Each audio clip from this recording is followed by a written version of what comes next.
afternoon, and welcome to Pakistan Today News. From our London studio, I'm Chris Taylor. In our top story, fierce border clashes have erupted along the Kurram frontier. Pakistan's army says it has destroyed multiple Taliban tanks and posts inside Afghan territory after unprovoked fire from across the border.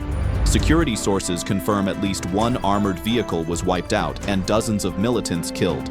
Earlier, 23 Pakistani soldiers embraced martyrdom defending their positions. Islamabad maintains the strikes were in self-defense and accuses Kabul of harboring TTP elements responsible for the escalation. Chris, tension remains high near the frontier. Helicopters were seen patrolling the border zone this morning as reinforcements arrived. Officials described the Army's retaliation as a measured but firm response aimed at deterring further incursions.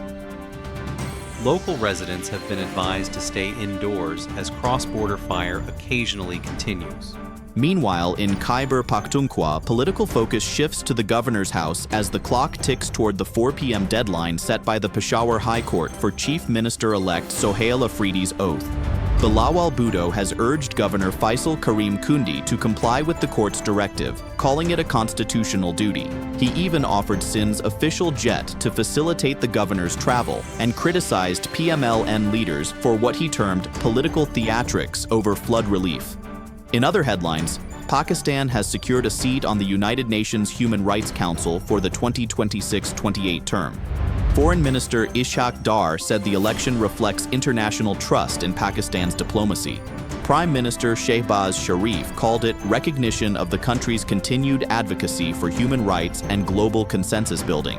Islamabad has also clarified that China remains fully briefed on Pakistan's new mining cooperation with the United States. The Foreign Office stressed that U.S. mineral projects will not affect long-standing Pak-China ties, and Beijing has reaffirmed its confidence in Islamabad's transparency and strategic coordination. On the economic front, the National Electric Power Regulatory Authority has approved a fuel cost adjustment of 8 paisa per unit for August to appear in October bills. Lifeline, prepaid, and electric vehicle consumers will remain exempt. Officials say the rise reflects higher generation expenses across the grid.